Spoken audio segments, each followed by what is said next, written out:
শ্রী গুরু ভাগবত দ্বিতীয় খণ্ড, মূল রচনা ডক্টর চন্দ্রভানু শতপথী, পর্ব 190। এই পর্বে আমরা আলোচনা করব প্রার্থনা।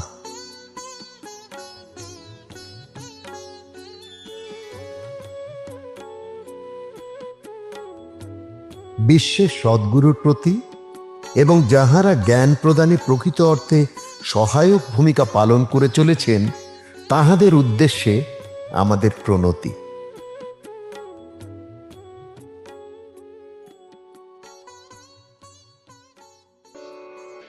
বিশুদ্ধ ভক্তি পাবার তরে তোমাকে ছাড়া মন না সরে। সদ্বৃত্তি দান করো গুরু, তুমি দয়া সিন্ধু কৃপা তরু।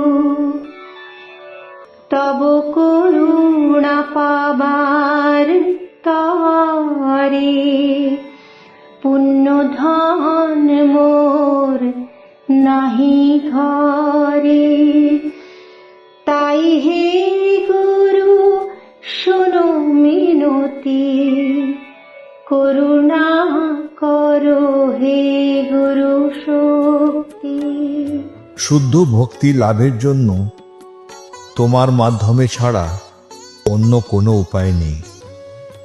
হে শ্রী গুরু, করুণার সাগর এবং দয়ার বৃক্ষ, আমাকে মহৎ চিন্তায় পূর্ণ করুন।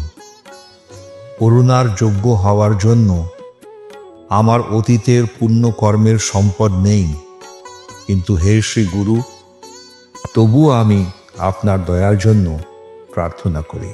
করুণা দান করো হে তুমি, কৃপা প্রার্থীও বানাও তুমি।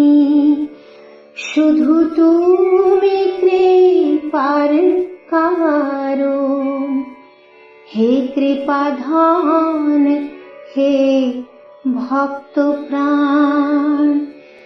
তুমি কৃপার বীজ লাগাও, তুমি কৃপার ভাব জাগাও।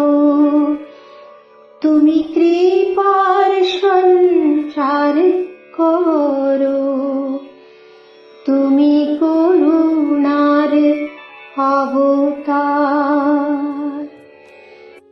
তুমি ভক্তের ওপর কৃপা বর্ষণ করো এবং তাকে তোমার করুণার প্রাপক হওয়ার জন্য প্রস্তুত করো। হে করুণার মেঘ, তুমি তোমার ভক্তের ভিত্তি এবং জীবন। তুমি ভক্তের হৃদয়ে করুণার বীজ বপন করো এবং কেবলমাত্র তুমি তার মধ্যে দয়া জাগ্রত করো। তুমি করুণা অবতার হওয়ায় তুমি করুণা সৃষ্টি করো। কৃপার অন্য নাম যে প্রেম থেকে কৃপার জন্ম। চরাচর যে প্রভুর অংশ, সব প্রাণী প্রভু অবতংশ।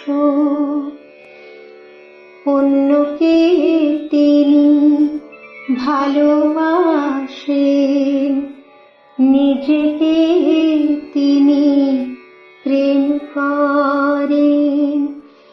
জগৎটাকে কৃপা করেন, নিজ রূপে মোহিত থাকেন।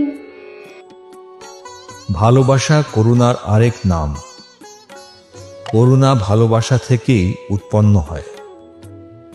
যেহেতু সমগ্র বিশ্ব ঈশ্বর থেকে উৎপন্ন, তাই প্রতিটি জীবই ঈশ্বরের পরিবারের সদস্য। এই কারণেই শ্রীহরি বা ঈশ্বর তার নিজের সৃষ্টির প্রতিটি অংশকে ভালোবাসেন এবং তাদের প্রতি করুণাশীল। নিছক করুণা থেকে বিশ্বজগৎ সৃষ্টি করার পর ঈশ্বর তার নিজস্ব প্রকাশিত রূপে মোহিত হন। শ্রী গুরুর চরণে আমাদের সবাইকার সাষ্টাঙ্গ প্রণাম।